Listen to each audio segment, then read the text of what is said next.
مملکت خداداد پاکستان اس وقت دو راہے پر کھڑا ہے۔ شاید ہم حالات کے تقاضوں سے بالکل بے خبر ہیں۔ ہم نہ تو اپنی سمت کا تعین کر پا رہے ہیں اور نہ ہی اس بات سے آگاہ ہیں کہ بحیثیتی ایک ایٹمی قوت اب ہمارا کردار کیا ہونا چاہیے۔ عراق کے ریگستانوں اور افغانستان کی چوٹیوں میں امریکی نیو ورلڈ آرڈر کے دفن ہو جانے کے بعد دنیا کے اکثر خطوں پر امریکی اثر رسوخ ناپید ہو چکا ہے۔ خاص طور پر مسلم دنیا میں امریکہ کو پہلے جیسی اثر پذیری حاصل نہیں رہی۔ اس تمام تر صورتحال میں امریکہ اور اس کے اتحادیوں کے پاس اس کے سوا کوئی چارہ نہیں کہ مسلم دنیا میں انتشار اور باہمی خلفشار سے مسلم ممالک کی قوت کو کمزور کیا جائے۔ یوں امریکہ ایک تیر سے دو شکار کا پرانا حربہ استعمال کرنے میں کامیاب رہے گا۔ ایک تو متحارب ملکوں میں نئے خریدار جنہیں وہ اپنا اسلحہ فروخت کر سکے گا، دوسرا کمزور ہوتی ہوئی مسلم ریاستوں میں اس کے لیے اپنا اثر رسوخ قائم رکھنا ممکن ہوگا۔ ان عزائم کی تکمیل کے لیے امریکہ آئے روز نئے اتحادیوں کی تلاش میں ہے جن کے ذریعے وہ پرانے کھیل کو نئے انداز میں کھیلے گا اور خطے میں وہ جنگ کو ہوا دے کر قتل و غارت کا بازار گرم کرے گا۔ لیکن افسوس ہمارے سیاستدان ان حالات کو سمجھ نہ سکے اور وہ غیر جانبدار رہ کر مسلم امہ کی قیادت کا موقع ضائع کر رہے ہیں۔ عالمی اسلام پاکستان کو اپنا قائد تسلیم کر چکا ہے۔ آپ حالیہ دنوں میں کشمیر میں جاری مظاہروں کو دیکھ لیں۔ ہم نے اہل کشمیر سے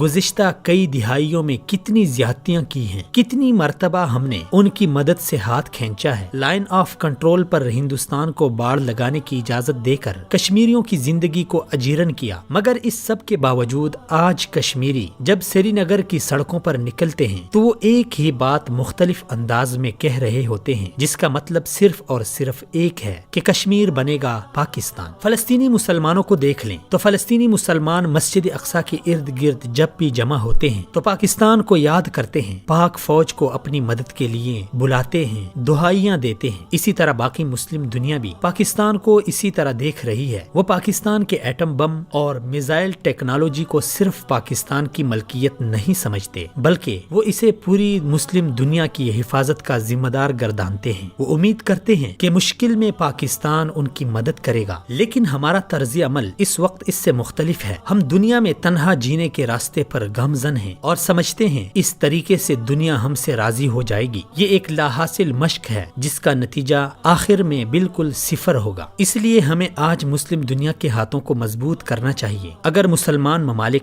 ہم سے عسکری تعاون کے درخواست گزار ہیں تو ہمیں ان سے طویل مدتی دفاعی معاہدے کرنے چاہیے۔ ان معاہدوں کے مطابق ہمیں اپنی فوجی قوت میں اضافہ کرنا چاہیے جس کا بوجھ یہ ممالک خود اٹھائیں گے، بلکہ شاید ہمارے فوجی بجٹ کے اخراجات کا بڑا حصہ ہمیں میسر آ سکے اور ہمارے خزانے پر پڑنے والے دفاعی اخراجات کا بوجھ کسی حد تک کم ہو سکے گا۔ لیکن شاید یہ سوچ پاکستان میں پروان نہ چڑھ سکے، اس لیے کہ ہم سیاسی نابالغ ہونے کے ساتھ ساتھ شاید ابھی تک اپنے فیصلوں کے لیے امریکہ کی طرف دیکھ رہے ہیں، جو کبھی بھی اپنے مد مقابل پاکستان کے کسی بڑے کردار کو برداشت نہیں کرے گا۔ لیکن جلد یا بدیر ہمیں یہ فیصلہ کرنا ہے، کیونکہ پاکستان پورے خطے سے لا تعلق رہ کر اپنی سلامتی کو یقینی نہیں بنا سکتا۔